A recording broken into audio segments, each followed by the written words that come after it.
네, 한국교회사 제9장 일제박해와 기독교 투쟁 1936년부터 1945년까지 기간을 우리가 함께 공부해 보도록 하겠습니다.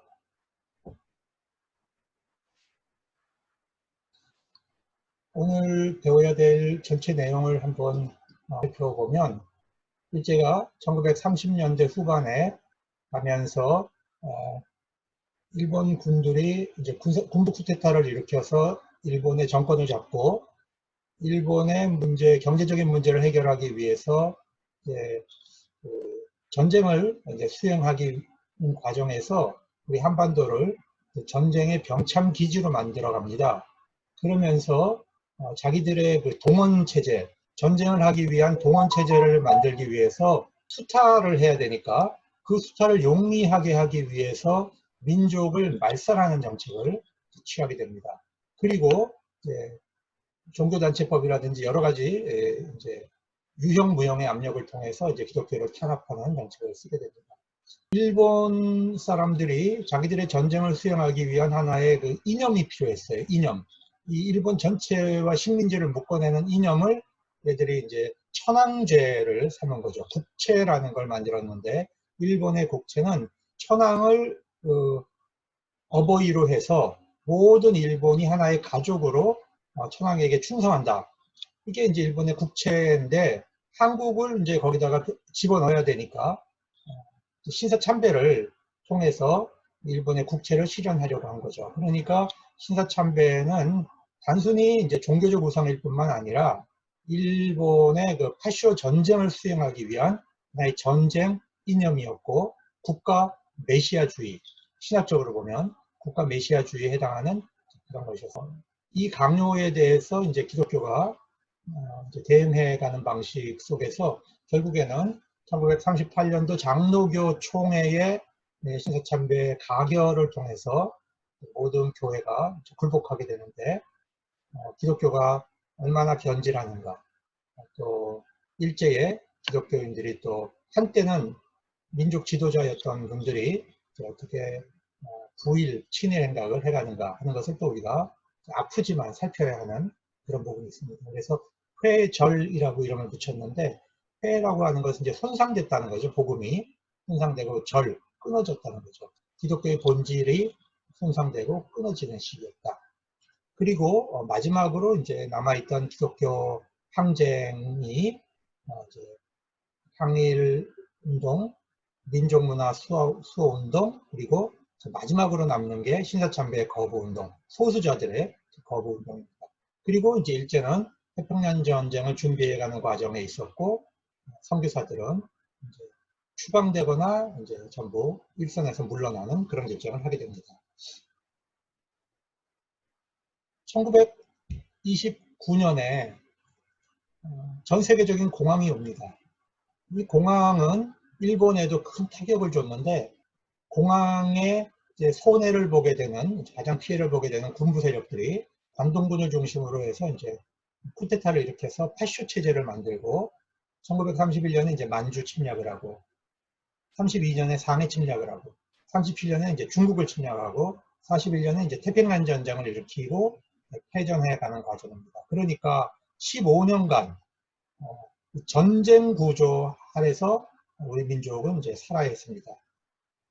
어느 시대든지 그렇지만 전쟁이 되면은 다양성과 합리적 토론이 불가능해집니다. 아군과 적군만으로 모든 것이 구분되는 그런 이제 삭막한 상황이 되기 때문에 그런 상황에서는 인간적인 거라든지 어떤 그 정상적인 그 문화와 삶을 유지해 갈 수가 없게 되는 것입니다. 그래서 일제는 한반도를 이제 전쟁을 수행하는 기지로 만들고 한국민을 물자를 이제 동원하는 동원 체제를 만듭니다. 그것이 이제 한국 신민화 정신총동원이라고 하는 구조죠. 그러니까 신민이라고 하는 것은 일본 왕의 신하를 만들겠다는 것입니다. 조선과 일본을 하나로 묶어야 되니까 내선일체론이라는 걸 주장하게 되는데 내는 일본을 가리키고 선은 조선을 가리킵니다. 그래서 이때부터 이제 역사도 왜곡하고 일본의 조상과 한국의 조상이 같았다라고 하는 말도 안 되는 날조를 만들어냅니다. 그리고 대동아 공영권이라고 하는 이런 주장을 해서 전쟁을 통해 가지고 아시아 전체를 미국과 영국 식민지로부터 해방하는 역할이 일본에게 있다. 이런 이제 허무맹랑한 이론을 내세워서 이제 전쟁을 수행하는 것이죠. 자, 그래서 여기 나와 있는 이제 여러 가지 조치들이 일제가 이제 한국에 취하게 됩니다. 한국신민서사, 신사참배, 황거요배. 황거요배라고 하는 것은 이제 일본 왕이 있는 곳을 향해서 아침마다 절하는 겁니다. 공안전, 참배, 일본 일장기라든지 뭐 이제 일본 왕의 치거라든지 이런 걸 모아놓은 것이죠. 공안전은 일본어 상영. 그 다음에 이제 38년부터 병력을 차출하기 위해서 육군 지원병 제도를 이제 만들고요. 그 다음에 교육령을 개정하고 국가 총동원법을 만듭니다. 이게 총동원이라는 말이요, 이게 굉장히 나쁜 말입니다. 근데 교회도 총동원주의라는 말을 쓰잖아요. 이거 친일 잔재입니다. 일제시대 때부터 해오던 것이 뿌리에 박혀가지고 왜 교인들을 동원을 합니까? 이 전쟁을 하기 위해서 총동원을 한 거죠. 그거를 그냥 교회용으로 써버리는 이런 어처구니 없는 일을 하는 겁니다. 그 다음에 창씨개명, 국민징용령, 이제 학도 동원령을 내리고 그 다음에 이제 징병제를 해서 강제로 젊은이들을 데려가게 되는 것입니다. 이게 궁성요배입니다. 그 다음에 이제 황국신민서사인데 어린아이들용과 어른용으로 이제 구분을 해서 충성하겠다, 뭐 황도를 선양한다 이런 식의 주장 선언을 하게 된 거고, 우리가 옛날에 박정희 대통령 때 국민교육헌장 뭐 이런 거 가지고 외우게 했잖아요. 딱 이런 것의 연장선입니다. 내선 일제와 그 일본과 조선이 하나였다. 그래서 지금 같이 묶어놨잖아요. 전시동원, 진병, 물자를 공출해 가는 겁니다. 그래서 모든 금속 기구들을 이제 차출해 가는 건데, 교회도 철책, 문, 그 다음에 종 이런 것을 이제 강제로 걷어갔느냐, 그거보다는 자발적으로 뛰어서 바쳤죠. 교회들이. 교회들끼리 충성 경쟁을 했습니다. 얼마나 잘 바치는가. 창씨개명 하는 사람이고요. 위안부를 강제 동원하고 학살하는. 자, 그리고 일제가 종교를 통제해야 됐습니다. 종교를 통제해서 국가 구조 밑에 두려고 한 겁니다. 종종 어떤 사람은 저에게 이제 그런 질문을 합니다. 왜 그 일본은 기독교가 한국보다 먼저 들어갔는데 왜 그렇게 일본은 기독교가 이제 잘 안 됩니까? 이제 그런 질문을 하는데, 제가 그래서 그때 이제 그런 얘기를 해드립니다. 일본이라고 하는 나라는 종교가 국가를 넘어설 수가 없는 나라다. 너무나 오랫동안 국가제도에 물들어 있기 때문에 종교가 어떤 국가를 넘어서는 종교라고 하는 것을 상상을 할 수 없다. 제가 이제 그런 얘기를 하는데요.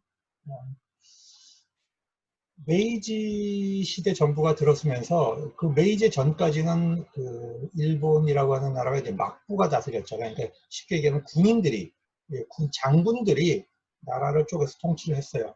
그러다가 미국에 의해서 이제 강제 개항이 되죠. 1854년에. 그리고 이 막부가 무너집니다. 막부를 가지고는 도저히 안 되겠다. 그래서 이 메이지 유신을 하는 주체들이 일본 왕을 천황으로 올려놓고 이 천황을 중심으로 국가를 통일하는 작업을 하죠. 그 과정에서 신도를 국교로 만들려는 작업을 했습니다. 그런데 이것은 이제 서양이 볼 때도 헌법에 맞지 않는 것이고, 그 다음에 또 기성 종교의 반발도 있었어요. 그래서 이 메이지 주체들이 신도의 국교화는 하지 못했지만, 그러나 얘들이 국가신도라고 하는 것을 만들고, 국가신도가 일종의 국가의 하나의 정신으로 이걸 이제 만들어간 겁니다. 그 대신 이제 종교 신도는 또 따로 구분한 거죠. 그래서 왜 니네는 신도를 국교로 하느냐? 그러면 아니다. 종교로서의 신도는 따로 있다. 이것은 국가 예식이다. 이런 식으로 이제 변명을 하면서 국가 신도 작업을 한 겁니다. 그리고 일본이 두 가지의 토끼를 쫓았죠. 일본이 메이지 시대에는 근대화를 해야 됐습니다. 근대화를 해서 빨리 일본이라는 나라를 이제 그 강성한 나라로 만들고 싶었던 겁니다. 그래서 얘들이 근대화하기 위해서 헌법에 종교의 자유 조항을 넣습니다. 28항에. 그러니까 서구 헌법과 같은 수준으로 만들기 위해서 종교의 자유를 넣고, 그리고 그와 모순되는 건 제3항에 천황은 신성불가침이다라는 항목을 넣어놨습니다. 무슨 얘기냐면 종교의 자유가 있는데 어떻게 천황이 신입니까? 그렇죠? 이 말도 안 되는 역설적인 두 가지를 같이 묶어놓은 것이 바로 일본 헌법입니다. 그러니까 일본이라고 하는 나라는 어떤 그 근대적인 상식적인 것으로 좀 접근하기 힘든 부분이 있는 거죠. 그래서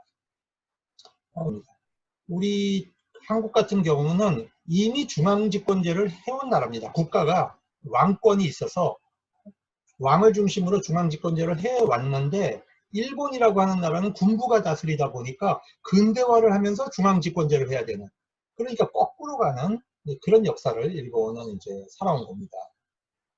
그래서 문물은, 기술 문명은 고도로 발달돼 가는데 이 사람들이 갖는 정신 문명이라든지 또 어떤 종교 사상이라든지 또 시민들의 의식이라든지 이런 거는 좀 굉장히 정근대적으로 이제 남는 거죠.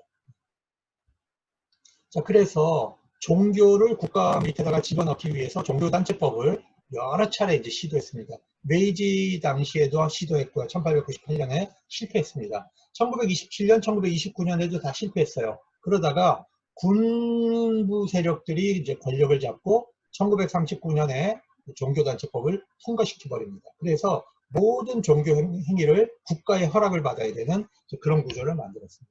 그것은 이제 한국에서는 총독부라고 하는 구조 밑으로 종교를 다 통제시킨 거죠. 이때 이제 그 박간준 장로님과 안희석 선생이 일본 의회에 가서 삐라를 뿌렸습니다. 경고장이죠. 신사참배하면 망한다. 그 다음에 한국에 신사참배 강요하지 마라. 이런 삐라를 뿌리고 이제 감옥에 갔죠. 그래서 박간준 장로님은 순교하셨고 안희석 선생은 오래 감옥 살고 나오셨죠. 자, 그러면 일제가 왜 기독교를 탄압할 수밖에 없었을까? 그것은 뭐 당연하죠. 천황제와 기독교 유일신 신앙은 공존이 불가능합니다. 그래서 일본이 기독교를 꺾든지 기독교를 말살시키든지 둘 중 하나를 했어야 합니다. 그 다음에 교회는 또 민족운동의 산실이었고 서양 그 영미제국하고도 굉장히 이제 선교사를 통해서 가까이 지냈습니다. 이러다 보니까 기독교는 반드시 통제되어야 될 그런 집단이 된 겁니다. 일제는 3.1운동 이전에는 이제 굉장히 무단적인 폭력을 가하다가 1920년대 와서는 회유와 분열책을 썼죠. 소위 유화 국면입니다. 그리고 이제 30년대부터는 이제 선교사와 한국교회를 분열시키고 접촉하지 못하게 해서 교회를 친일화해가는 작업을 이제 시도하다가 1938년에 신사참배를 통해서 한국교회를 완전히 굴복시키는 그런 과정을 겪게 됩니다. 38년 2월 달에 한번 보시죠. 신사참배를 이제 본격적으로 강요해가는 시기인데요. 기독교에 대한 이제 지도 대책이 나와 있습니다. 그래서 여기에 이제 따르느냐 저항하느냐 그 부분을 강요한 거죠. 국체에 적합한 예수교를 만들어라. 교회당에다가 국기를 개양하고 경례하고 동방요배하도록 그렇게 요구를 합니다. 이런 거 다 따라서 했습니다. 교회가. 그러다가 마지막에 가서 신사참배를 요구하니까 그때 이제 저항하려고 했는데 이미 늦었죠. 그러니까 교회가 일제가 해가는 이 천황제도라고 하는 것을 제대로 파악을 하지 못하고 있었고 또 갈갈이 분열돼 있었죠. 서로 신학적인 싸움하고 지역 싸움하고 선교사 비선교사 싸움하고 이런 싸움하는 과정을 일제가 또 부추기고 교회를 갈갈이 찢어놨고 신사참배를 강요했을 때 교회는 대응할 에너지와 역량이 없었습니다. 그러니까 이 부분에 대해서 보수는 승리했고 자유주의는 패배했다. 이런 식의 논리를 적용하기에는 너무 그 사고가 짧은 겁니다. 한국교회 전체가 큰 그림을 보지 못했다는 거죠. 이 상황에서. 신도는 3세기, 4세기경 일본에서 발생한 토착 종교인데, 그 신도라는 것은 종교고요. 신사는 그 신도 종교를 행위하는 일종의 그 이제 집회 장소죠. 절 같은 거죠. 거기는 이제 만신전입니다. 이 정령, 자연신, 조상신, 영웅신, 천황을 숭배하는 그런 만신전을 꾸며놨습니다. 일본의 이제 신화에 따르면 일본 왕은 태양신, 천조대신, 아마데라스 오미카미의 후손이다. 그래서 일본 왕은 신적인 통치권을 갖고 있다. 아무도 건드리지 못한다. 이런 식의 이제 신화와 역사를 종합을 해 놓은 거죠. 그래서 이 천황은 도쿠가와 시대에는 약화되어 있었어요. 어제 시골 촌구석에 그냥 맥없이 어떤 그 천황제가 그렇게 밖으로 강화되지 않았습니다. 도쿠가와 시대에는. 그런데 메이지 시대에 들어와서 이제 이 메이지 유신을 하는 주체들이 일본 왕을 이제 중심에 놓고 국가를 통일해가는 작업을 해야 됐기 때문에 그래서 천황제를 만들어낸 겁니다. 자, 1912년, 26년 다이쇼 시대에 일본의 의회 제도가 좀 상당히 정착이 됩니다. 정당제도 발전이 됐고요. 그래서 어떤 분들은 그런 질문을 해요. 일본 민주주의화 시대에 한국 식민지에 대한 통치하고는 관계가 없었는가? 그런 얘기를 하는데, 기본적으로 일본이 민주화 제도를 택해 간다고 해서 그 사람들이 한국으로부터 이제 착취해가는 일본 식민지 제도를 포기할 리가 없죠. 그러니까 단 1920년대 3.1운동 이후에 한국의 통치 방식을 바꿔야 한다. 이런 그 의견들이 정치인들로부터 많이 나왔지만 기본적으로 일본이 한국에 갖고 있는 식민 통치 방식은 변함은 없었습니다. 그러다가 이제 29년에 국가에 이제 위기가 오니까 반동군들이 이제 등장을 하면서 아까 얘기했던 내선일체, 동조동군, 신사참배 이런 거를 이제 강요합니다. 목적은 간단해요. 전쟁하기 위해서 물적, 인적 동원을 해야 되는데 강제로 동원시키고 강제로 뺏는 건 너무 힘들죠. 그러니까 정신을 개조시켜서 충성하게 만드는 방식, 그걸 택한 겁니다. 그러니까 일제가 조선인들로 하여금 스스로 알아서 충성하게 만드는 그 방식이 뭔가? 그럼 결국엔 정신의 문제죠. 그래서 한민족을 말살시키고 천황제 안으로 모든 것을 편입시키는 그런 작업을 하려고 했던 겁니다. 일본의 그 위관급들이 소위 이런 새파란 젊은 장교가 고관들을 가서 암살하는 이런 엄청난 짓들을 한 겁니다. 그런데 일본의 군부들은 이런 행위를 칭찬해줬고 다 풀어줬습니다. 자, 신사참배는 처음에 학교에다가 먼저 강요를 합니다. 왜? 일본 애들이 생각할 때 교육은 국가가 해야 되는 거예요. 다른 사설 시설들이 교육을 하면 안 되는 거죠. 한국의 신민을 만드는 것이 바로 교육이죠. 그런데 기독교 교육은 신앙인을 만드는 것이죠. 결국엔 충돌할 수밖에 없습니다. 그러니까 교육제도에서 신사참배를 이제 제일 먼저 강요하게 되는 겁니다. 그리고 처음에는 교회와 개인에게는 신사참배 요구하지 않는다. 그렇게 말을 했다가 이제 나중에 가서는 교회에 요구하게 되고 그 다음에 모든 개인에게 신사참배를 강요. 1925년에 이제 조선신궁이 건립이 됩니다. 남산에. 그리고 학교에 이제 신사참배 명령하는데 기독교 학교는 이제 다 거부하죠. 그리고 32년에 만주에 가서 죽은 군인들을 이제 위령제를 지냅니다. 그런데 이때 이제 평양에서 숭실 숭의학교 교장 두 분 다 이제 선교사인데 거부합니다. 그래서 교장을 이제 파면시키고 추방합니다. 나라에서. 이러면서 이제 일제와 교회가 충돌하기 시작합니다. 이게 남산에 올라가는 그 돌계단인데요. 이게 바로 신사참배하기 위해서 만들어놨던 흔적입니다. 여러분 그 신사가 있는 데는 항상 요 문이 있죠. 이렇게.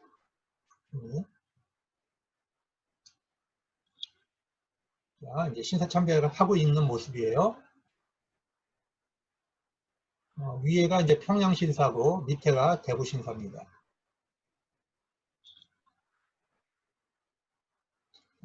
이 위에 통계를 보면 23년에서 33년 10년 사이에 그 큰 신사, 대형 신사는 507개를 세웠고 작은 신사는 이제 1635곳에다가 이제 설립을 하고, 이 밑에 보면 신사 참배를 하면 찍어주는 도장입니다. 여러분 우리가 요한계시록을 보면 입맞지 않은 자, 입맞은 자 이런 구분이 있죠. 이것은 그 당시 도미티안 황제에게 이제 그 숭배를 하고 이런 표를 받는 겁니다. 이런 표를 받아야 장사도 할 수 있고 또 직업도 가질 수 있고 공부도 할 수 있는 거죠. 그러니까 이 표를 받지 못한 자는 매매를 할 수 없었다. 이런 표현이 이제 성경에 나오잖아요. 그래갖고 굉장히 비슷한 현상이 한국에서 있었던 겁니다. 그리고 이제 36년부터는 한 면마다 한 개의 신사를 두었고요. 모든 관공서, 학교 팥줄소, 이제 신궁대마와 가미나다를 설치하게 했는데, 신궁대마라고 하는 것은 지금 왼편에 보는 천조 대신 신궁이라고 써있는 이 팻말입니다. 이게 신궁 대마고요. 그 다음에 오른편에는 그것을 이제 넣는 가미나다 신책인데 일종의 작은 신사라고 보면 되죠. 이거를 나중에는 교회에 다 설치해서 교회에서 예배 드리기 직전에 신사참배를 하고 그러고 예배하도록 그렇게 결국에는 강요를 했고, 한국교회가 그렇게까지 치욕적인 삶을 살아야 됐습니다. 근데 아직도 이 친일파들을 청산 못해가지고 한국 사회는 아직도 이 친일 세력들이 피켓을 들고 당당하게 나올 수 있다는 것에 대해서 정말 이건 치욕스럽고 분노가 치미는 일이죠. 자기들이 뭔 짓을 하고 있는지도 모를 거예요, 지금 저 잔재들이. 자기들의 조상이, 우리 민족이 어떤 치욕을 당했는지 이런 것을 기억하지 못하는 정신 빠진, 썩어 빠진 학자들, 정치인들, 그 다음에 재력을 가지고 있는 이 세력들, 친일 잔재들이 청산이 안 돼가지고 우리나라가 아직도 좀 어려움을 많이 겪고 있습니다. 이 친일 얘기하면 또 맨날 얘기하죠. 빨갱이 얘기는 왜 안 하냐고. 항상 그게 그 친일 세력들이 살아남는 하나의 논리 구조였습니다. 친일을 공격하면 왜 빨갱이는 얘기하느냐. 이게 한국 사회를 묶어놓는 하나의 패러다임이 되어버렸습니다. 그 다음에 이제 한국교회는 신사참배의 학생들을 안 보내기 위해서 굉장히 많은 노력을 했습니다. 그리고 1935년에 안주노회, 평남 안주노회가 참배를 이제 거부하는 것을 결정을 하죠. 그러니까 일제가 그때부터 노회 모임에서 신사 문제는 거론하지 못하도록 또 금지시키는 일을 했습니다. 이것은 전주의 승덕교회가 신사참배를 하지 않아서 폐교됐다라고 하는 그런 신문 기사입니다. 그 당시에 이제 배은희 목사님이 교장으로 계셨는데, 그러면 선교사들은 이 신사참배 문제를 어떻게 이제 반응했는가 한번 보겠습니다. 자, 선교사들은 학교를 운영할 거냐, 학교 문을 닫을 것이냐, 이 문제가 제일 큰 문제였습니다. 왜? 아직까지 교회에는 신사참배 강요를 안 했거든요. 1936년도니까 학교, 미션스쿨, 선교사들이 세운 학교, 이런 학교는 신사참배를 거부하고 폐교할 건지 아니면 신사참배를 가결하고라도 학교를 운영해야 되는지, 이 문제가 이제 선교부 안에서는 뜨거운 문제였죠. 그래서 북장로회가 1936년 6월에 모여서 투표를 했어요. 근데 69대 6으로 교육에서 물러나는 것으로 그렇게 결정을 했습니다. 학교를 포기하자, 이런 것입니다. 그런데 이게 쉽지 않았던 거는 성교부에서 오는 모든 재정의 절반이 학교에 사용되고 있었거든요. 그러니까 이 학교를 포기한다라고 하는 것은 성교부 절반 정도가 이제 그 선교 행위를 이제 중단해야 되는 그런 상황이 온 겁니다. 그리고 교육 선교사들 사이에서는 또 좀 논쟁이 일어났습니다. 여기 보면 맥큐언과 언더우드 논쟁이라고 제가 해놨는데, 맥큐언은 평양 그 숭실학교의 교장이셨던 윤상원 목사님이죠. 맥큐언.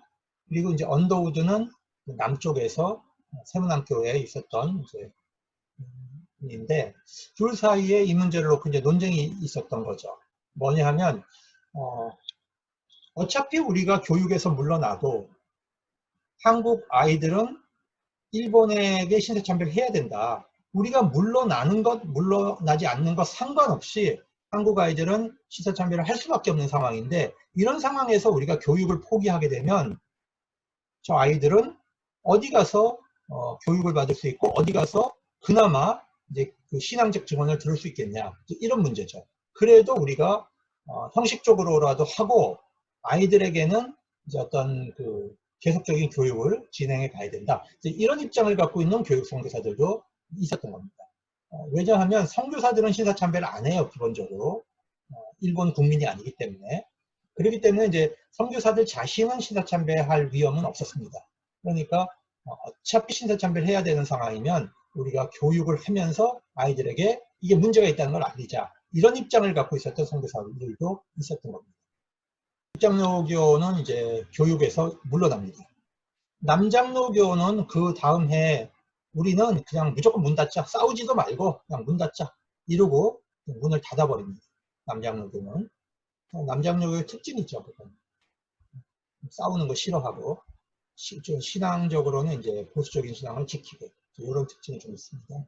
그 다음에 이제 호주 선교부는 우리는 그냥 우리가 문 닫지 않겠다. 왜? 강제로 폐교되는 것도 하나의 질문이다, 이렇게 생각을 합니다.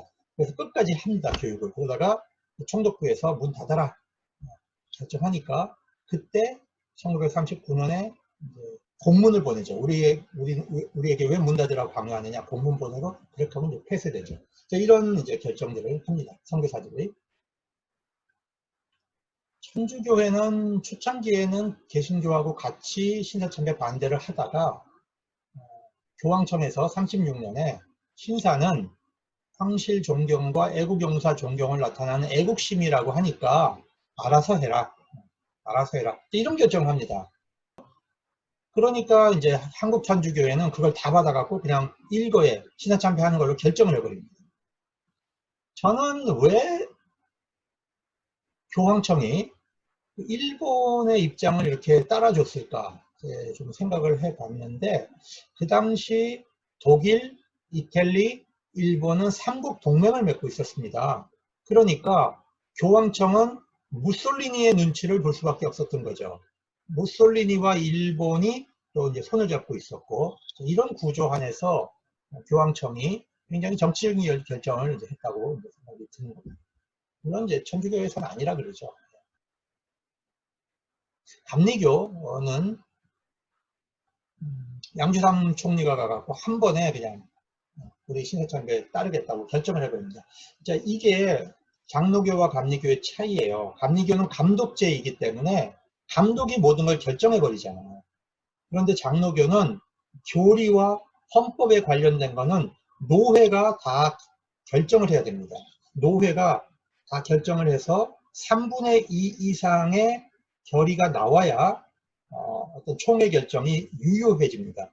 총회가 헌법을 바꾸도록 투표를 했더라도, 다수표가 나왔더라도 반드시 노회를 다 투표를 해서 그걸 수의 과정이라 그래요. 회의용어로 수의 과정을 다 거쳐서 노회가 3분의 2 이상 결의를 해줘야 헌법을 바꿀 수 있어요. 그러니까 일본 사람들 입장에서 장로교는 굉장히 골치 아픈 집단입니다. 이건 그냥 총회만 건드려 갖고 될 게 아니고 노회를 다 바꿔야 되는 거잖아요. 우리 통합측교회가 여성들 안수 결정하는 게 왜 힘들었느냐, 총회에서는 여러 번 결정을 했어요. 그러나 노회로 가서 수의 과정을 겪을 때 이게 다수표가 나오지 않았던 겁니다.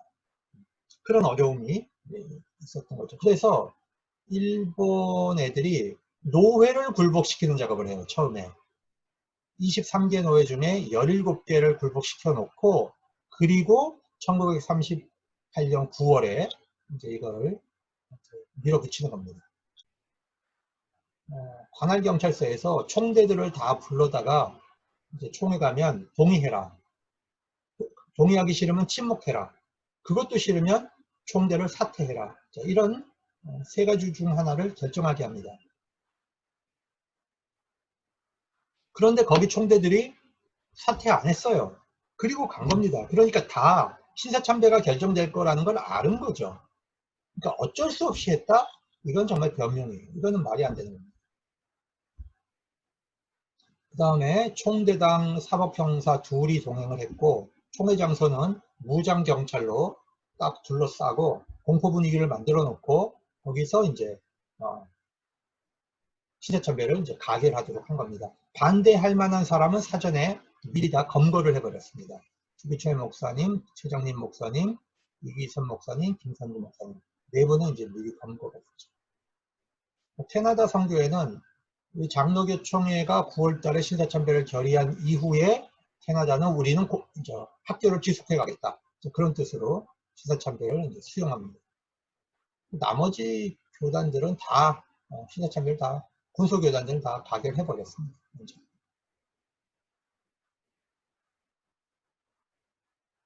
신사참배 내용을 한번 볼까요?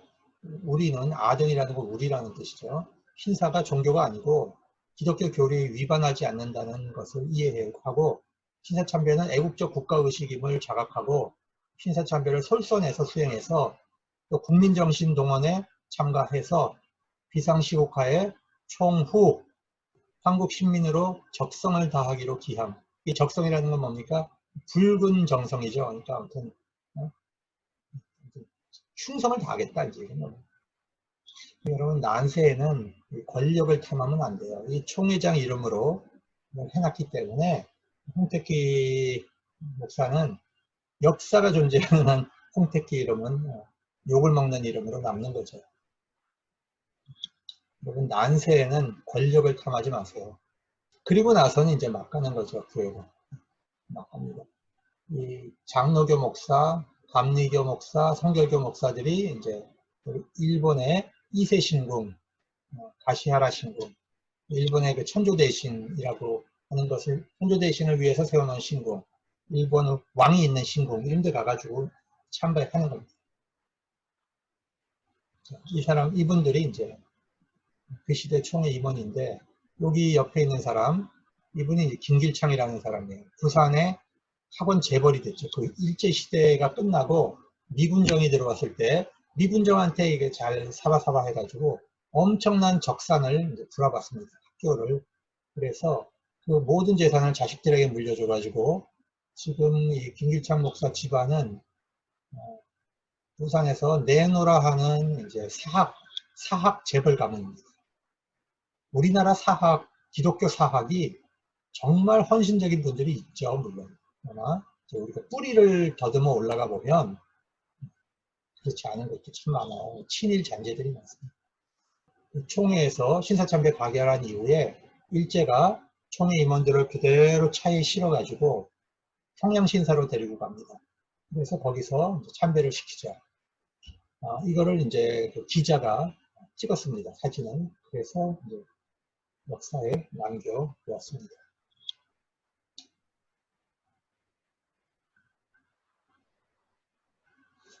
중일전쟁이 시작이 되면서 본격적으로 기독교의 친일단체들이 만들어집니다. 기독교 친목회, 경성기독교연합회, 평양과 서울을, 경성은 서울이죠.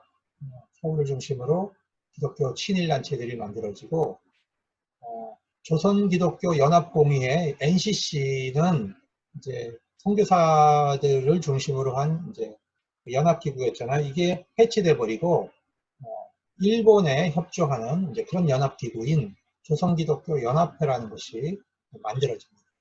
그래서 일본적 기독교를 수립하는 데에 순응하고 적응하는 이런 과정을 거칩니다. 그러니까 일본이 전쟁에서 이제 승리할 것이다라고 생각을 하고 거기에 이제 빨리 태도를 바꾼 그리고 살아남으려고 하는 그런 사람들이 이제 많이 생기기 시작한 겁니다.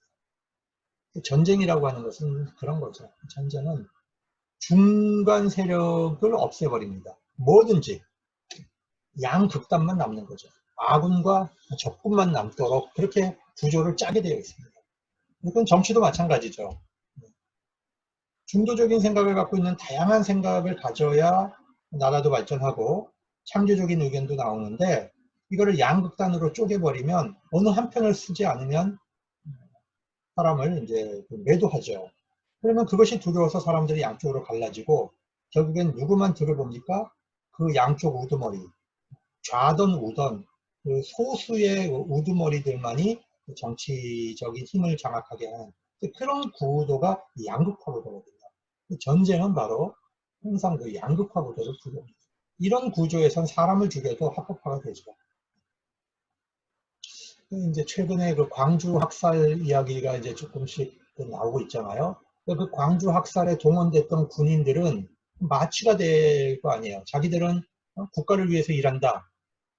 그런 의식을 막 집어넣고 국도다. 이런 식으로 하니까 대검으로 사람 목을 찌를 수 있는 그런 짓도 하는 거예요. 그러니까 사람의 정신 구조를 다양성을 못 보게 하면 그런 그 잔인한 행동도 애국이라는 이름으로 얼마든지 미명화될 수 있는 거죠. 신학도 그렇습니다. 신학도 제가 극단적 극우적 보수주의를 혐오하는 이유가 바로 그거예요. 어떤 그 토론과 반대와 여러 가지 이제 의견들을 서로 모으고 인격적으로 대화하고 사랑으로 대화해서 나온 결론을 우리가 이제 중시하는 것, 그건 굉장히 좋은 과정인데 그런 과정을 하지 않고 어떤 특정 개인이 자기가 이제 주장하는 바를 사람들로 하여금 맹목적으로 따르게 하고 강요하고 이렇게 해서 만들어낸 기독교 구조는 반드시 타락하게 돼 있고 반드시 절대 권력이 나오게 돼 있습니다. 거기에는 아무도 반대 의견을 표시할 수가 없게 만들어버립니다. 그러면 교회는 부패하게 돼 있는 거죠. 그래서 여러분 극단적 보수주의가 역사 속에서 결코 좋은 열매를 가져본 적이 없습니다. 1939년 9월 신정신 총동원 이건 이제 일제가 만든 기구잖아요. 스탈기구. 그 밑에 장로교가 들어가게 되는 겁니다. 또 감리교도 국민정신 총동원 그 구조 밑으로 들어가게 됩니다. 감리교도 이제 40년에 가서 민주주의, 자유주의를 배격하고 일본 정신을 함양하겠다. 이런 말을 했고, 구세군은 여러분 이건 이제 살베이션 아미잖아요. 아미. 군대잖아요. 이 군대라는 표현이 이제 일본 총독부에 거슬렸죠. 그래서 구세단이라고 이제 이름을 바꿨는데 그래도 일본 입장에서는 군소교단들은 다 없애버리는 게 원칙입니다. 그래서 성결교, 구세군, 성공회 이런 작은 교단들은 다 없애버렸습니다. 그리고 일제가 이제 교파를 합동하려는 획책을 합니다. 그때 감리교와 경기노회가 굉장히 이제 친일적인 사람들이 우리가 이제 교단을 연합하자 이런 주장을 하면서 소위 혁신교단이라는 계획을 들고 나옵니다. 거기에 이제 대표적인 인물이 연동교회 담임이었던 이제 전필순 목사라는 분이 예장의 경기노회 지도자였고 이제 감리교하고 이렇게 연합을 하려고 한 겁니다. 문제는 혁신교단 12개조 안을 내놓으면서 그 안에 유대 사상을 제거하고 구약 성서를 떼버리자 이런 주장을 이제 합니다. 그러니까 장로교 쪽에서 이거는 받을 수 없다 그래갖고 혁신교단 안이 깨지는 거죠. 전필순 같은 분은 나중에 반민특위에 끌려갑니다. 이분은 처음에 이제 독립운동에도 가담을 했던 분인데 일제가 승승장구하는 과정에서 이분이 친일로 완전히 돌아섰죠. 왜 유대 사상을 제거하자고 했을까? 유대인들을 다 제거해야 된다. 이런 나치의 영향이 좀 있지 않았을까? 일본 안에도 그런 우익들이 그런 것을 좀 따라 했던 것 같아요. 그리고 여기 보시죠. 일제가 결국에는 이제 일본 그리스도 교단을 만들고 일본 그리스도 교단 밑으로 한국 장로교회를 집어넣고 한국 감리교회를 집어넣고 그러다가 장로교와 감리교를 다 통합시켜 가지고 일본 기독교 조선 교단이라는 걸 탄생시켜요. 이거 잘 기억하십시오. 교단이라는 말이 여기서 나와요. 교단. 일본 말입니다. 교단이라는 말은 사실. 그래서 일본 애들이 한국의 교회를 하나로 강제로 병합을 시켜놓은 겁니다. 해방 이후에는 그래서 장로교, 감로교가 없는 거예요. 교단이라는 조직만 있는 겁니다. 해방 직후에는. 그러면 이것도 에큐메니칼이냐? 교회를 합쳤으니까 에큐메니칼이냐? 그렇게 보면 안 된다는 거죠. 여기서 이제 좀 제가 주장하는 바인데 이거는 강제된 반민족적 교파연합입니다. 그렇기 때문에 이거는 이제 건강한 에큐메니칼이 아니죠. 그 다음에 전쟁의 도구로 사용되는 반신앙적인 연합이에요. 그 다음에 이것을 통해서 세계교회와 단절합니다. 관계를. 오직 일본 교회하고만 관계를 갖는 거죠. 그런 의미에서 이건 이제 반에큐메니칼적이죠. 그래서 에큐메니칼 활동은 반드시 교회 일치뿐만이 아니라 자기 갱신이 있어야 되고 선교가 있어야 됩니다. 선교가 없고 자기 갱신을 하지 않는 그런 연합은 이건 정치적 야합이지 절대로 에큐메니칼 운동이 아니에요. 그래서 그러면 기구를 만들고 기구 대표자들이 모여가지고 회담하는 게 이게 에큐메니칼이냐? 절대 그게 에큐메니칼 아닙니다. 에큐메니칼은 반드시 밑으로부터 올라오는 자기 갱신을 포함하고 있어야 됩니다. 일본 기독교 조선장로교단 임원들, 이거는 이제 감리교회 목사들이 보국대라는 이름으로 근로노동에 지금 동원되고 있는 것입니다. 평양신학교가 38년 폐교되고 평양에 가장 기독교를 대표하는 두 인물이 있었는데 한 분이 박형룡이고 한 분이 주기철입니다. 주기철 목사님은 이제 그 평양을 지키죠. 또 박형룡 박사는 그때 일본 교회와 잘 이렇게 대표와 잘 이렇게 해가지고 일본으로 유학을 가거든요. 어떤 면에서 현장을 피한 거죠. 그래서 훗날 박형룡이 돌아왔을 때 이 신사참배를 주도했던 교회 지도자들이 박형룡을 향해서 이제 손가락질하는 게 바로 그겁니다. 아니 도망간 사람 아니다. 박형룡은 일본에 있다가 일본에서 이제 만주로 들어가서 만주 신학교에서 이제 신학교를 가르칩니다. 근데 그 만주에 있는 신학교는 사실 에큐메니칼적이었어요.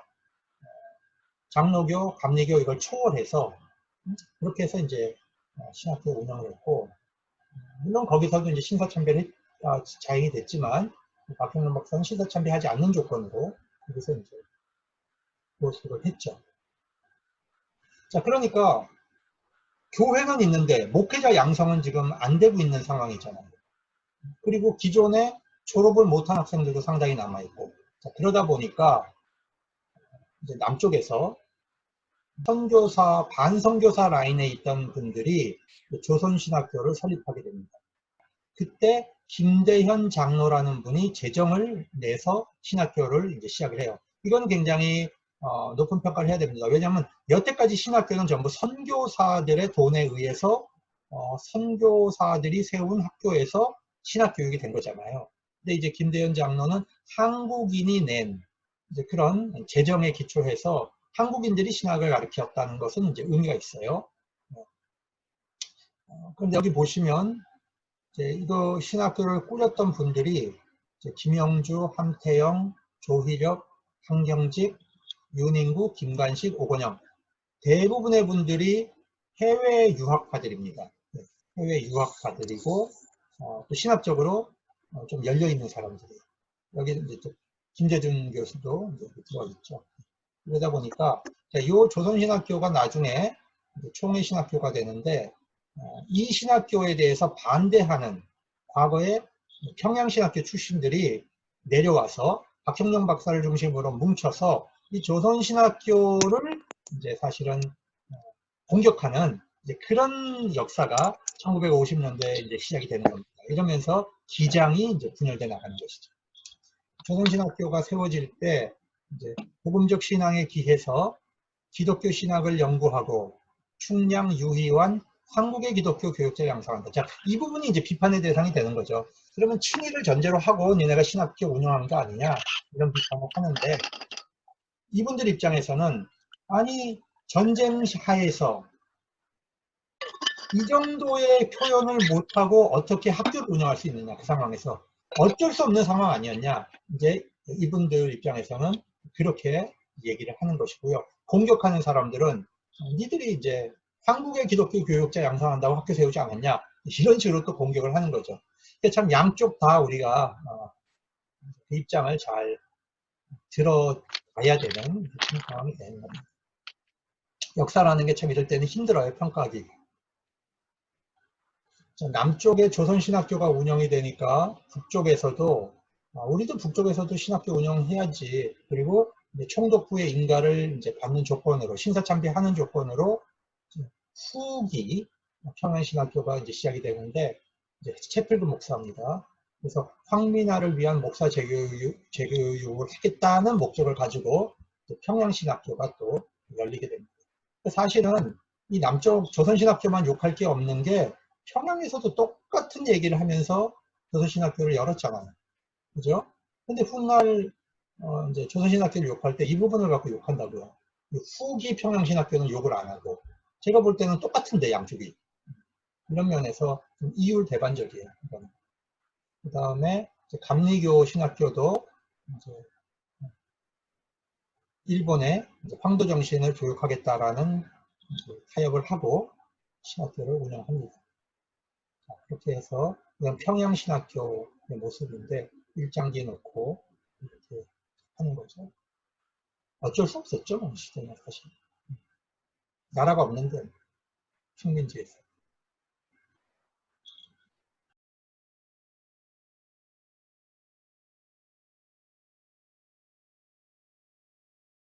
자, 이제부터 이제 기독교계가 이제 일본에 이제 부응해서 어떻게 협력을 했는가. 이제 부일 협력. 기독교 단체들이 전부 이제 그 세계 조직, YMCA, YWCA 뭐 이게 다 이제 세계 조직이었는데, 거기로부터 나와서 탈퇴해서 일본과 이제 일본 단체와 이제 이렇게 교류하는, 이제 예속되는 그런 과정을 겪습니다. 장로교 총회 할 때 국민정신 총동원 장로교 연맹의 이제 대표였던 정인가 목사가 이제 이런 보고를 하는데, 요 이제 따온 말이 그 당시에 교회 분위기가 뭐였는지, 일제에 대해서 어떻게 태도를 갖고 있었는지 이런 걸 좀 보여줍니다. 우리 장로교 교우들이 다른 종교단체보다 먼저 시국을 인식하고 성의껏 역량을 다해 이제 전승 무은장구기도, 전사병 위문금, 휼병금, 국방원금, 전상자 위문, 유족 위문 등 사적으로 공동단체적으로 활동한 성적은 이제 이하 숫자로 표시됐습니다. 이만하면 하는 기쁨을 가지게 되었습니다. 자, 거기서 그러니까 이제 다른 그 교단, 다른 단체들과 이제 이렇게 비교했을 때 우리가 이만하면 잘했다, 그런 식의 표현들을 지금 하고 있는 거죠. 그러니까 경쟁, 일본 앞에서 좀 잘 보여야 되는 그런 이제 경쟁을 하고 있다, 이런 부분들이 이제 나타나고 있습니다.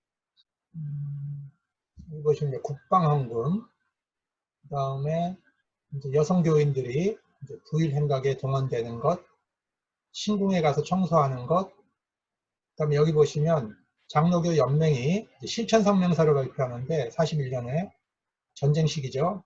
애국기를 헌납하자, 금속품을 공출하자, 폐품을 회수하자.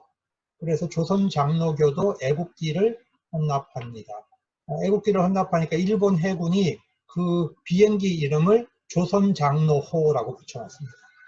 그리고 기관총 7개의 자금을 냈는데, 교회가 말이죠, 예를 들면 뭐 의료, 뭐 이렇게 사람의 생명을 살리는 쪽으로 이제 헌금을 했다, 이건 좀 이해가 되는데, 무기를 헌납했다, 이거는 좀 아니죠, 그죠? 그쪽으로 신앙적 관점에서 봐도. 그리고 이제 교회종을 1540개 띄어서 혼납을 합니다. 이게 이제 조선 장로호인데, 장로교만 그런 거 아니고요. 감리교는 더 많이 바쳤어요. 몇 대 바쳤고, 그런데 불교호가 더 좀 세련돼 보입니다. 그리고 여기 보시면 찬송가 가사를 개정하고 삭제하는데, 예수님의 재림과 관련된 얘기가 나오면 다 지우겠습니다. 우리나라 지도자들이, 교계 지도자들이 이제 일본의 이제 나라에 있는 신궁에 가서 참배한 건데, 이 사진을 이제 죽을 때까지 내놓지 않다가 어떤 지도자 한 분이 우리의 역사는 좀 알려야 되겠다 싶어서 자기가 보관하고 있던 이 사진을 지금 내놨습니다. 이분들 살아계실 때는 못 내놨던 거죠. 이분이 이제 돌아가시기 직전에 이 사진을 밝힌 겁니다. 그나마도 잘한 거죠. 일본은 일본 감리교, 일본 메소디스트와 이제 합동을 하겠다고 했고, 여기 보시면 일본 정신을 함양하고 교인들이 지원병에 참가하도록 하겠다, 이런 것들을 협력했다는 거죠. 이 정춘수 같은 사람은 아주 너무 그 양주삼을 쫓아내고 이제 정춘수가 그 총리가 됐는데, 옛날에 이 양반 3.1운동 할 때 이제 복고도 치렀던 민족운동을 했던 사람이에요. 이런 사람들이 돌아서면 더 무섭죠. 그래서 너무 이제 친일을 많이 해가지고 해방 이후로 감리교에서 이 사람이 이제 있을 곳이 없었어요. 그래서 정춘수는 어디로 갔냐면 천주교로 개종을 해버렸습니다. 그럴 정도로 정춘수의 친일 행각은 심각했습니다. 조선신공 참배, 애국헌금. 여기 보시면 종교인들이 나라의 은혜를 갚기 위해서 5개를 결의하는데, 전시에 대응하는 교역자 강습회를 해라. 부여 신궁에 가서 봉사해라.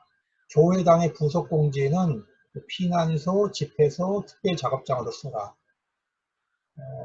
교회 소유 철문과 철책을 헌납해라. 스스로 띄어서 내라는 거예요. 철로 된 문과 어떤 이런 이제 철로 만든 것들은 띄어서 헌납해라. 그리고 이제 그 밑에 보시면 5번으로 사경회를 하기 전에는 반드시 강연회, 시국대응 자담회를 개최하라. 그리고 정춘수는 이제 교회 종도 띄어서 거룩한 전쟁 완수에 협력을 해라. 그 다음에 찬송가 100여 곳을 삭제해라. 이런 식으로 일제에 충성하는 거죠. 근로동원된 목사들입니다. 신궁에.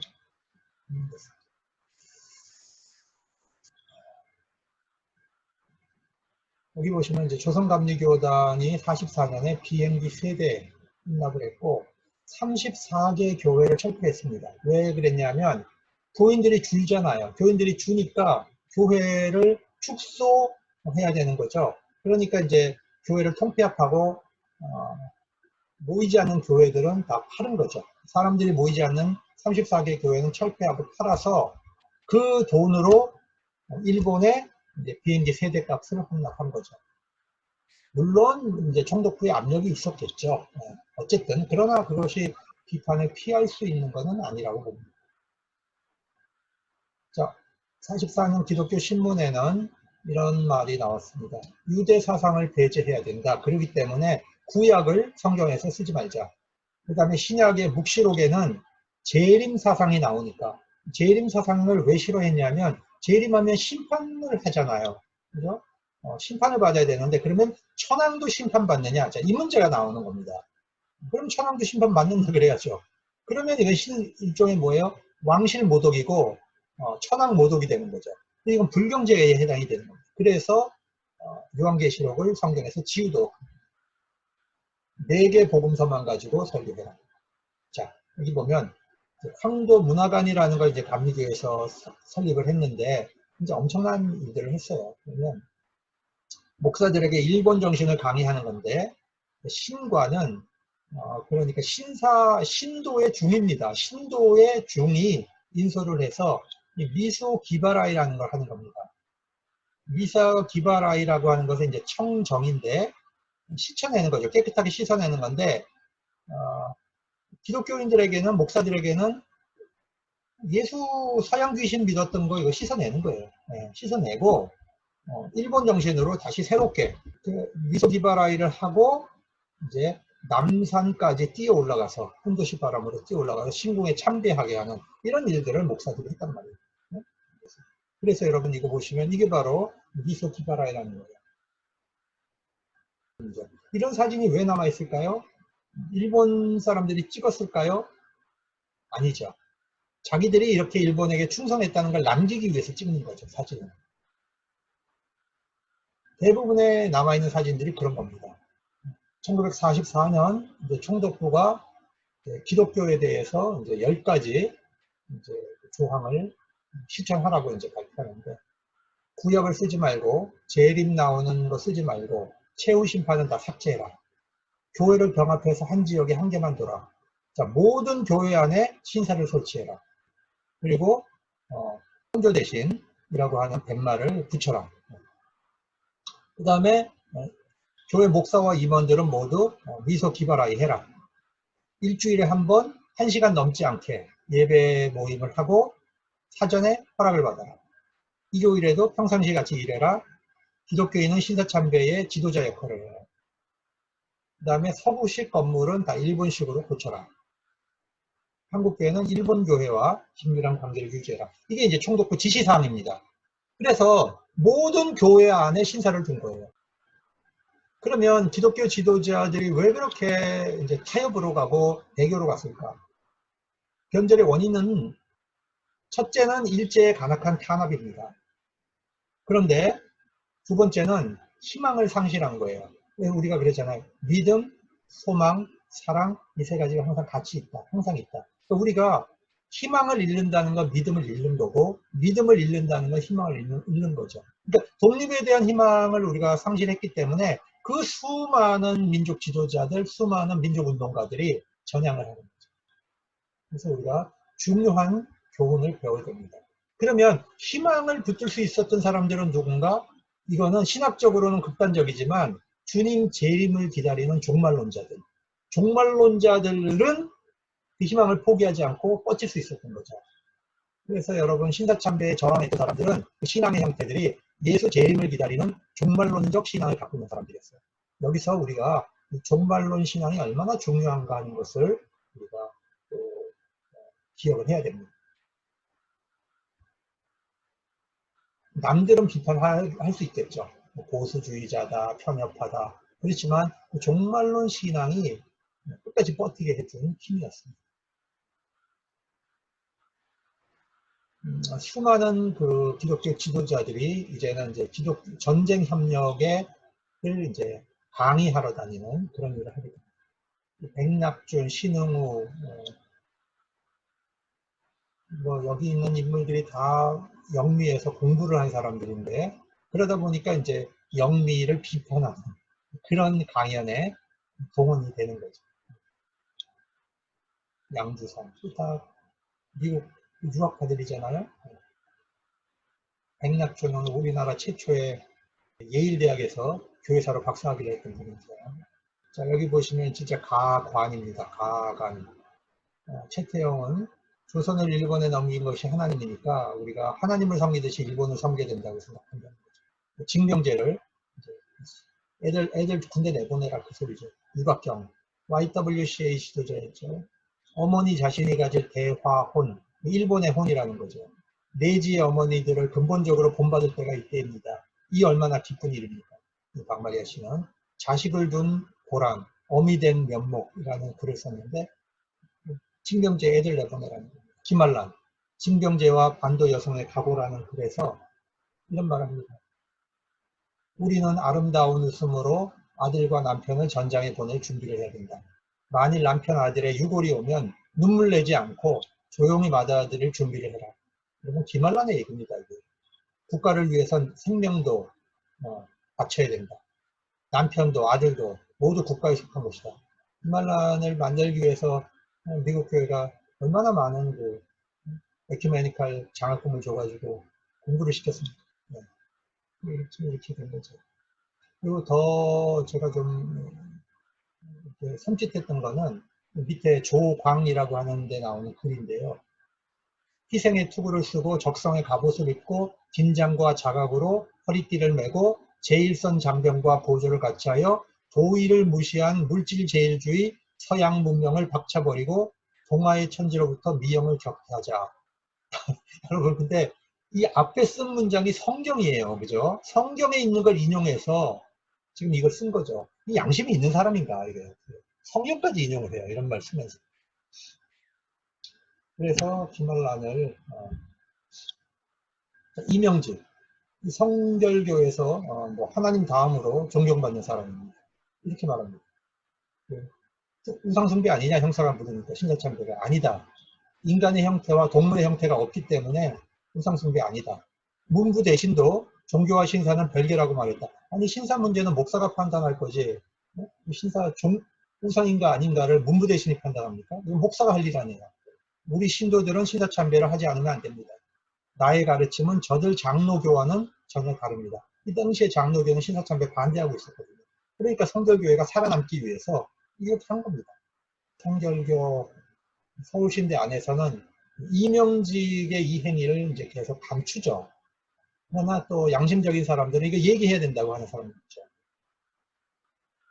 자, 이제 기독교인의 항쟁인데, 기독교인이 할 수 있는 항쟁은 간단해요. 기도하는 거죠. 기도.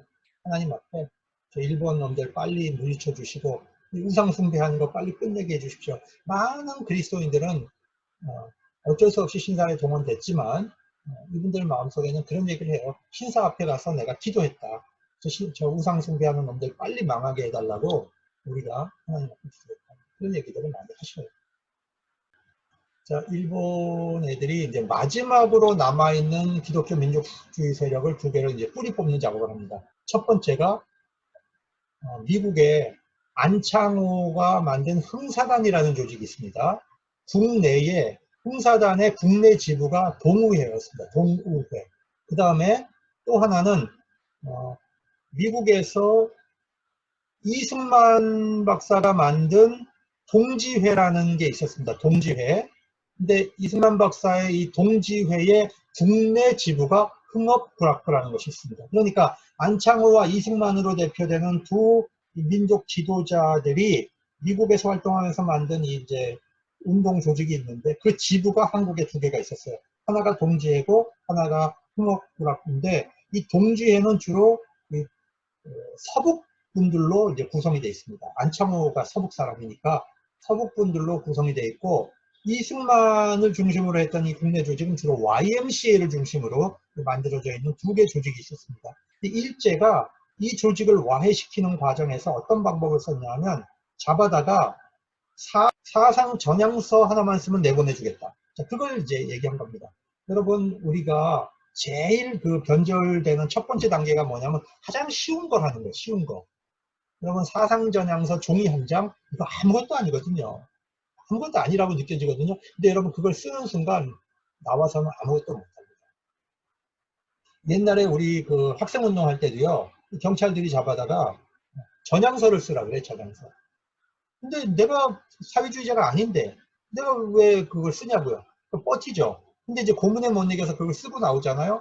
그럼 뭘 해야 되냐면 프락치 노릇을 해야 돼요. 학생운동권에 들어가서 거기 있는 조직된 보고를 보고해야 됩니다. 경찰에. 그리고 경찰에서 주는 장학금도 받습니다. 이렇게 해서 사람들이 이제 망가지죠. 그러면 얘가 뿌락치인 것이 발견되면 어떻게 됩니까? 그 동료들로부터 사람 대접을 못 받게 되고 폐인이 되죠. 이렇게 되는 거죠. 그러니까 이 사상전향서라는 게 정말 달콤하죠. 뭐 그냥 한 줄 사인만 하고 나오면 되는데, 그러나 그러고 나온 다음에는 변절하게 되고 일제가 요구하는 것에 순응할 수밖에 없는 겁니다. 이건 굉장히 심리학적인 건데 일제가 그 방법을 썼어요. 그래서 구속시키지 않고 사상 전형서를 쓰는 만든 거죠. 첫 번째 사건이 동우회 사건이라는 건데 이걸 통해 가지고 이 많은 사람들이 이제 주로 변호사, 의사, 목사, 저술과 상공인들, 교계 민족주의자들을 잡아서 사상 전향서를 쓰고 내보내줬습니다. 기독청년 면력회, 이거는 이제 오늘날로 얘기하면 이제 장로교 청년연합회, 장로교 평신도 연합회, 이런 거의 전신이 바로 면료회입니다. 면료회가 안창호 선생님의 그 동지회와 깊은 연관이 있었어요. 흥사단 조직하고 수영동회.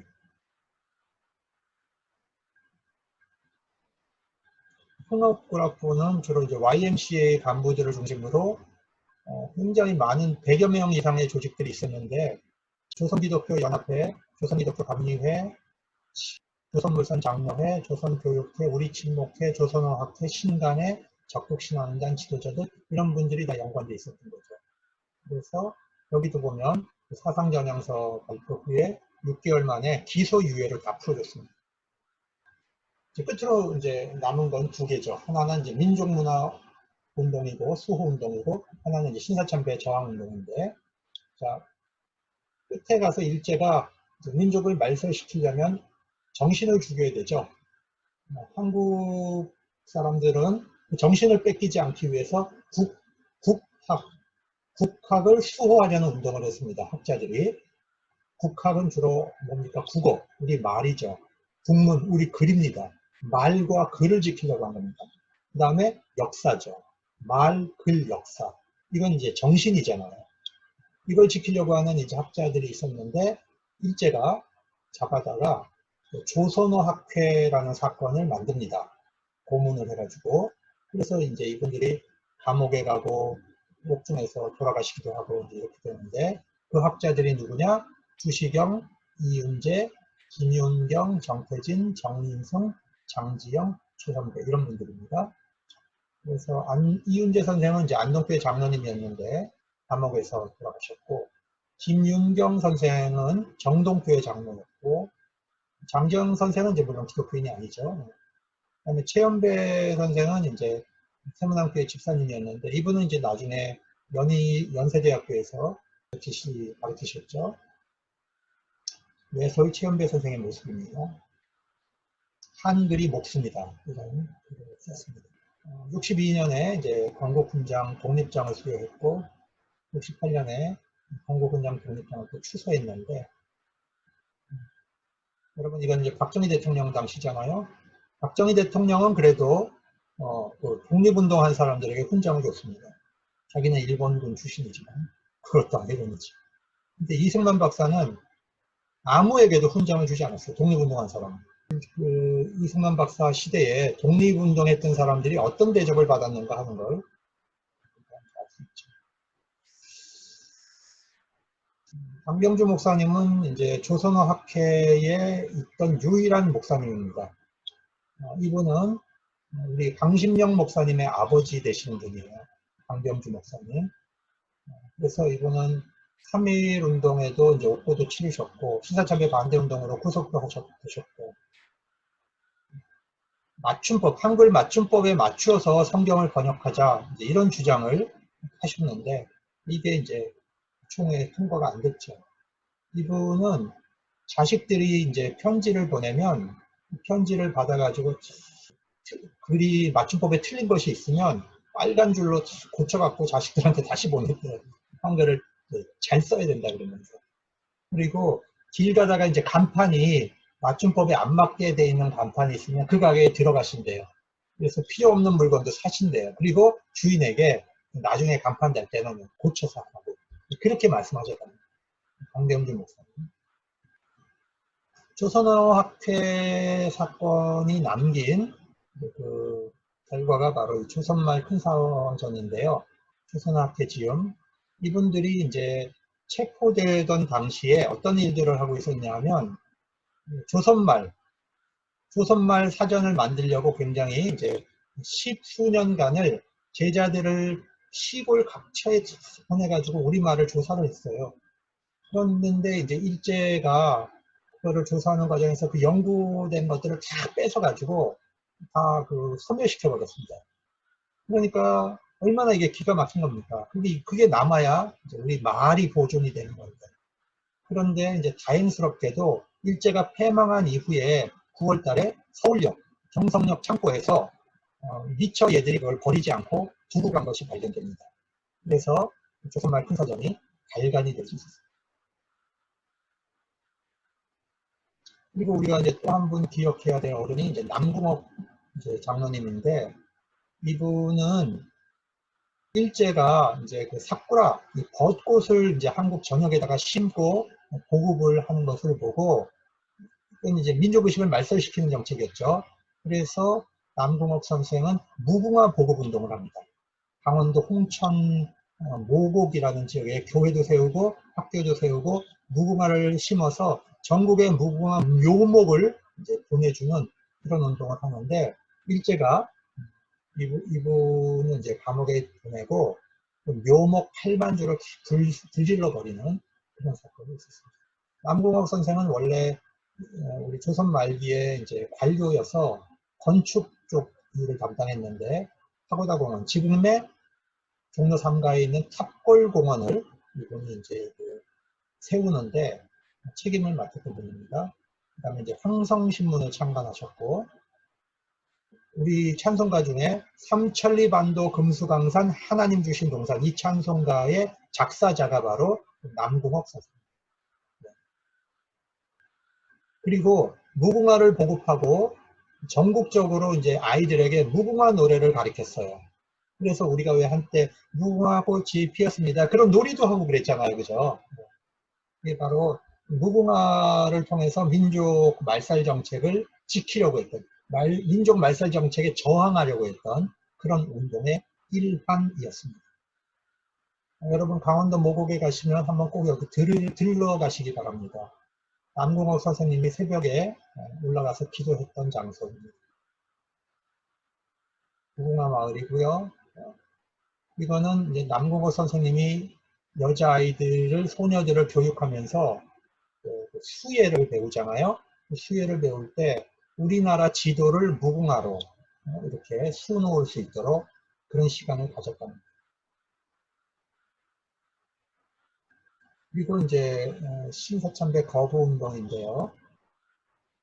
여기서 보시면 신사참배를 주도했던 인물들이 있어요. 평안남도의 주기철, 홍안북도의 이기선, 경상남도의 한상동, 이주원, 주남선, 전라남도의 손양원, 만주의 박흐임, 헌트, 전국을 연결한 사람이 이주원입니다.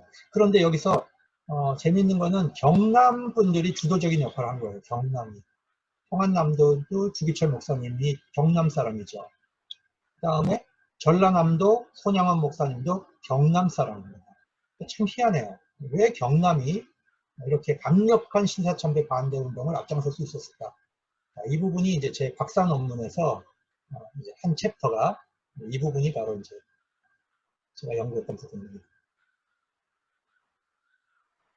경상남도의 그 전도부인들이 또 적극적으로 신사참배 반대 운동에 나섰는데, 다른 지역에서는 이런 일이 없었어요.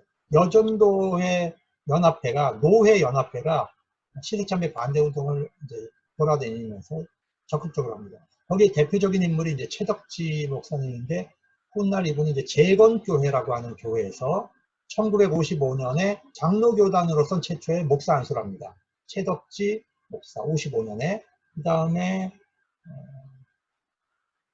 감리교죠. 감리교가 55년에 한국 여성 목사 안수를 또 합니다. 그러니까 55년에 목사 안수를 하는 데가 감리교하고 재건교단이 안수를 합니다. 아주 보수적인 교단인데요, 재건이, 그죠? 그러나 이제 그 여성 안수 문제에 있어서는 또 굉장히 급진적인 일이었습니다.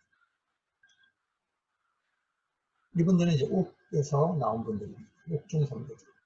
신사참배 끝까지 저항했던. 그 중에 이제 경남의 지도자 한상동 목사님은요,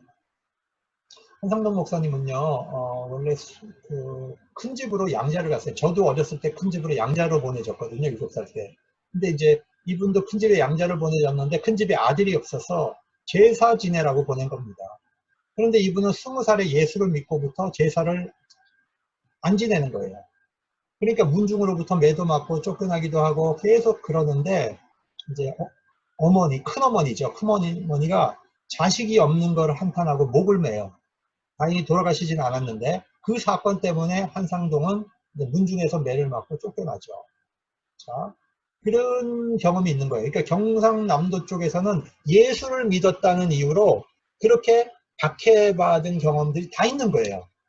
그러니까 내 조상의 제사도 안 지내서 내가 박해받았는데 일본 놈들 조상을에게 내가 제사를 지낸다? 그거는 용납이 안 되는 거죠. 그러니까 제가 생각하는 것은 내성이 있는 거예요. 내성. 박해를 견디는 내성이 이 지역 사람들이 굉장히 강했던 거죠.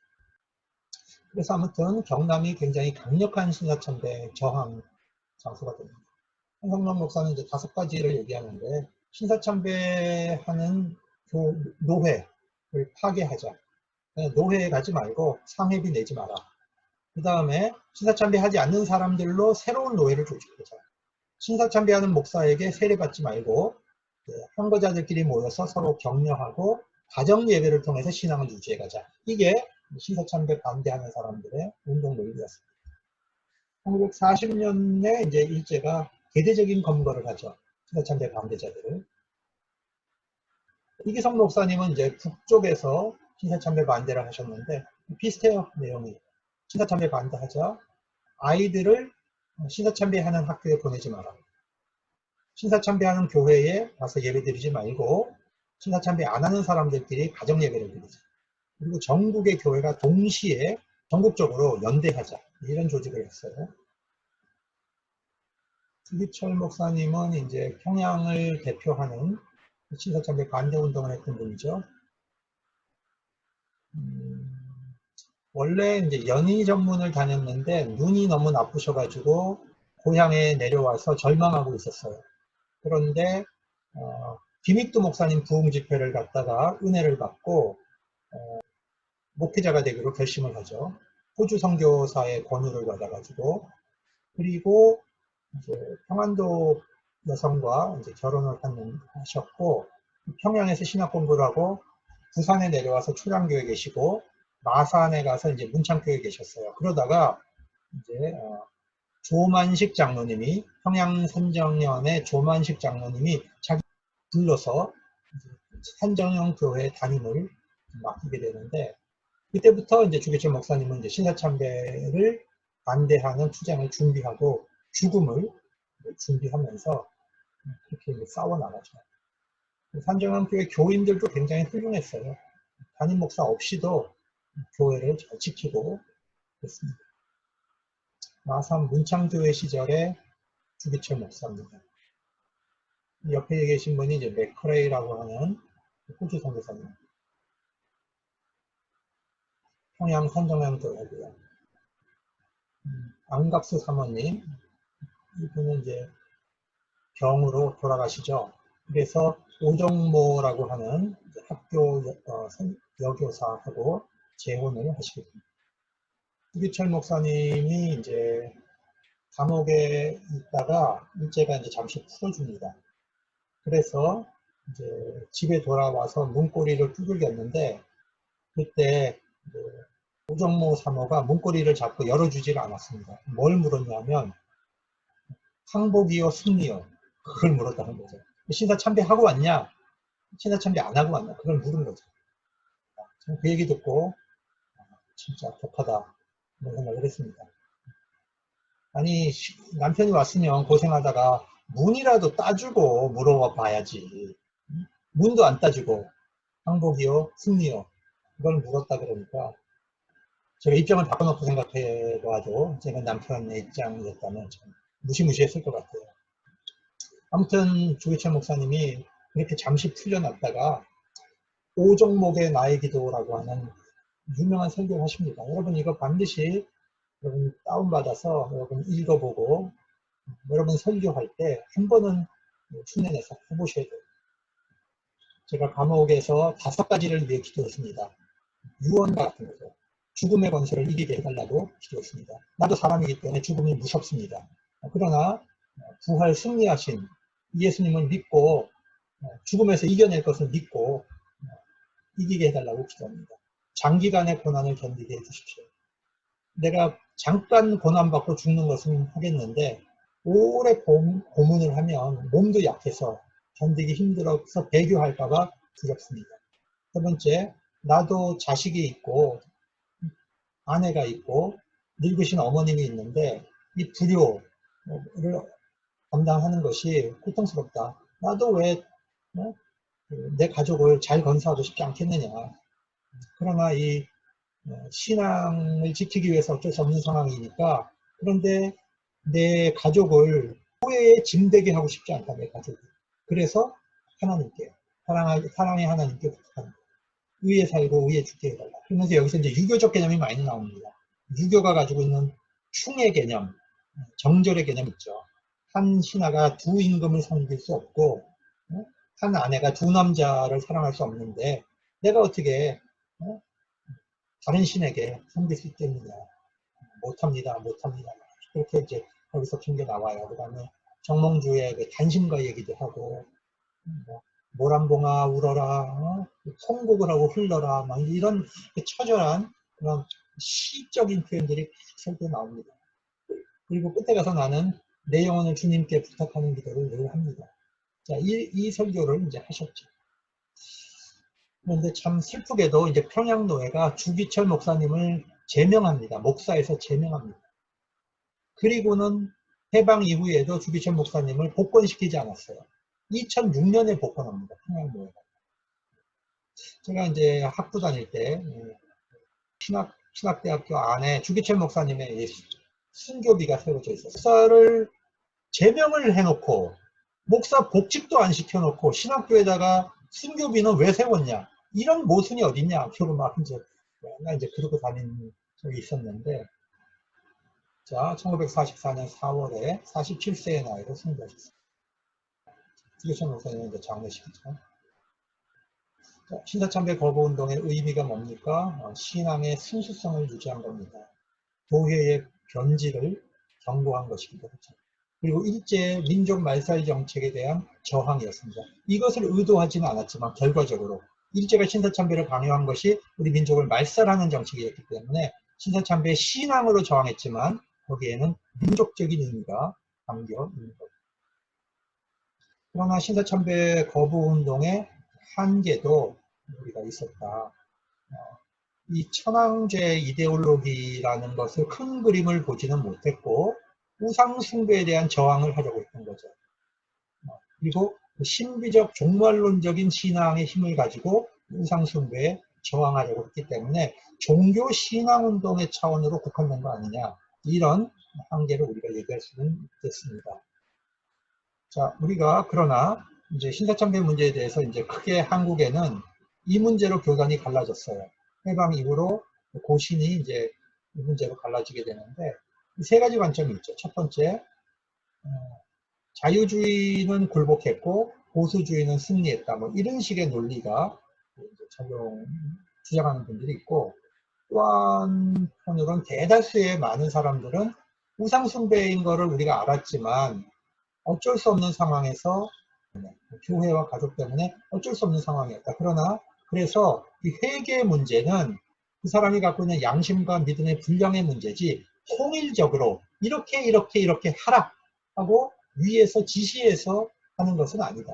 이거는 그 사람의 양심과 믿음의 분량에 맞게 된 거지. 이런 식의 입장을 가진 사람들이 대다수였습니다.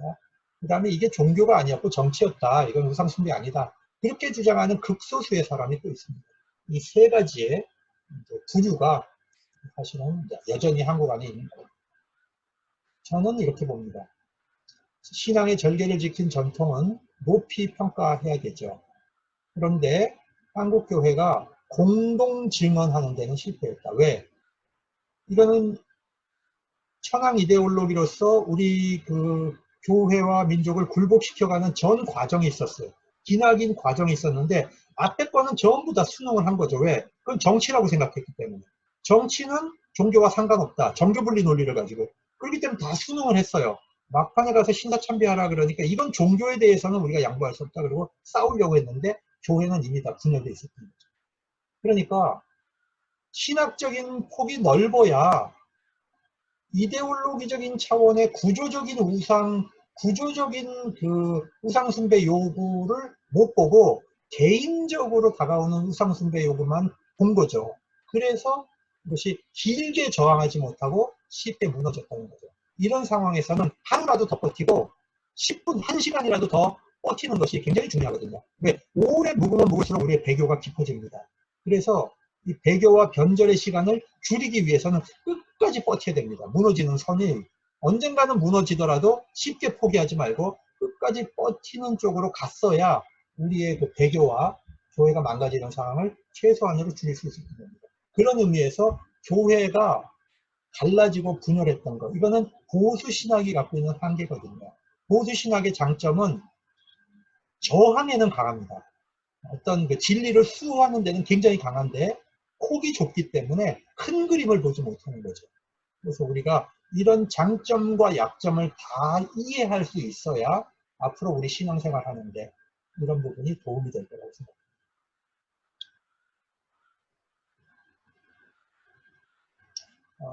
해방 이후 이제 회개하고는 운동보다는 신사참배 결의를 취소하겠다. 여러분이 취소하면 뭐합니까? 이미 했는데 참여를 해야죠. 이게 안 된 거예요. 이게. 54년에도 신사참배 결의를 취소하겠다. 두 번씩이나 취소합니까? 제대로 안 됐으니까.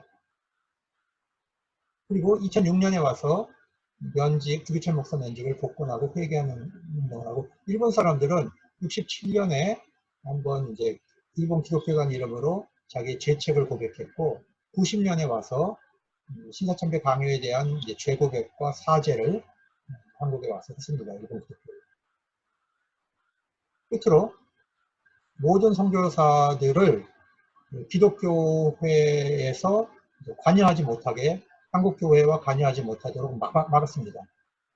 신사참배 이후로 곧바로 그 조치가 내려집니다. 그러니까 선교사들도 한국인들하고 접촉하면 한국인들이 박해를 받으니까 선교사들이 또 미안한 거죠. 그러니까 한국인들하고 접촉을 못하는 겁니다. 이러면서 우리가 여기 있어봐야 아무 도움이 안 된다, 이런 생각을 하게 됩니다. 그러던 차에 전쟁 분위기가 고조가 되니까 철수하라는 명령이 내려집니다. 그래서 1940년 11월에 미국 선교사들은 빠르게 철수할 수 있었던 데가 필리핀하고 상해였거든요. 필리핀 상해로 대부분 철수합니다. 그리고 41년도에 이제 일본 애들이 만국 부인 기도회 사건을 이제 터뜨리는데, 이 그 부인 기도회는 오랫동안 1925년부터 매년 해왔던 겁니다. 전 세계적으로 하는 겁니다. 그런데 그 해에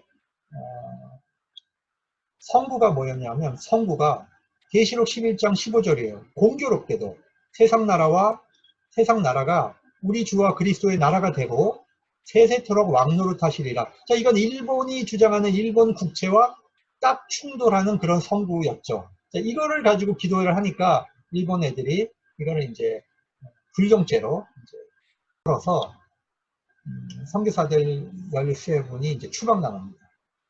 한국 기독교인 672명, 선교사 22명이 소환을 당해서 이제 신문당하는 사건입니다. 이렇게 되면서 41년에 드디어 외국인들은 여행도 못하게 하고 외국인들의 화폐를, 적성국가의 화폐를 못 쓰게 만들어요. 그러니까 생존할 수가 없죠, 선교사들이. 이렇게 해서 이제 떠나게 됩니다. 41년에 몇 명만 남기고 떠납니다. 그리고 일본은 진주만 습격을 감행했고요. 여러분, 이 당시에 일본이 무모하지 않았어요. 일본 애들이 해군력이나 공군력이 어떤 면에서 미국보다 탁월했습니다. 믿기지 않는 사실이죠. 우리는 자전거도 못 만들고 있었는데 얘들은 항공모함을 만들었어요. 이 당시에. 일본 사람들 1940년대 일본의 국력과 이거는요 어마어마했어요. 그래서 자기들이 승리할 수 있다고 확신을 했고, 진주만에 있는 그 함대만 미국 이걸 발을 묶으면 미국이 이제 쉽게 화친 조약으로 나올 거라고 생각했겠죠. 그런데 미국이 갖고 있는 저력이 무시무시했던 겁니다. 금방 함대를 또 만들어낸 거죠. 비행기도 만들어낸 거죠. 여기서 이제 후반으로 갈수록 이제 일본의 폐색이 짙어졌죠. 결국에는 일본을 빨리 항복시키기 위해서 미국이 원자폭탄을 쓰는데 물론 우리 입장에서는 이제 민족적 차원에서는 해방을 앞당기는 놀라운 사건이에요. 그러나 윤리적 차원에서 한번 보자고요. 이 원자폭탄을 민간인들에게 이거를 써도 되는 건가? 이 수많은 사람들을 한꺼번에 죽이는 실험을 이렇게 해도 되는 건가? 우리가 한번 여성, 아이들, 그냥 그 민간인들에게 이 폭탄을 이렇게 쓸 수 있는 건가? 그런 면에서 참 미국이 잔인하죠. 무시무시하기도.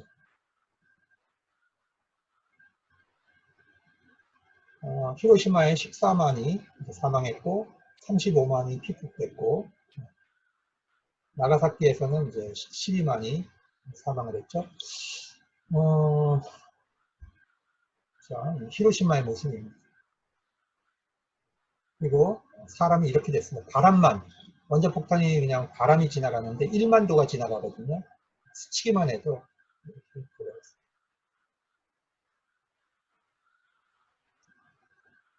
나가사키의 참 상징적인 사진인데요. 신사가 있었다는 그 흔적만 남겨놓고 모든 것을 다 쓸어버렸어요. 일본이 항복을 하고 있는 장면이죠. 미조리 함상에서 일본 외상이 나와서 이제 항복문서에 사인하는데 일본 왕을 대신해서 사인을 하는 거죠. 일본 애들이 얼마나 무시무시했냐면 일본은 절대로 항복이라는 걸 안 합니다. 죽으면서도요, 그 시신으로 죽으면서도 그 수류탄을 까서 이렇게 들고 죽어요. 그러면 이제 적군이 와가지고 이렇게 이제 치우는 과정에서 폭탄이 터지도록 그렇게 해놓고 죽습니다. 너무너무 일본 애들이 지독했기 때문에 미국 입장에서는 일본 본토에 들어가는 것이 너무 겁이 났습니다. 그래서 원자폭탄을 써서 빨리 항복을 유도하려고 했던 겁니다. 일본 왕을 이제 사실은 처형해야 되는 거죠. 전범이니까. 그런데 메가더가 이제 판단할 때 일본 왕을 살려야 통제가 가능하다고 본 겁니다. 일본 왕이 죽으면 일본의 중심이 흔들리기 때문에 통치하기가 어렵다고 본 거죠. 그래서 미군들이 이제 일본에 들어가서 일본 왕을 살려주고 전범들의 대다수를 살려준 겁니다. 이렇게 해서 그 대신 그들로 하여금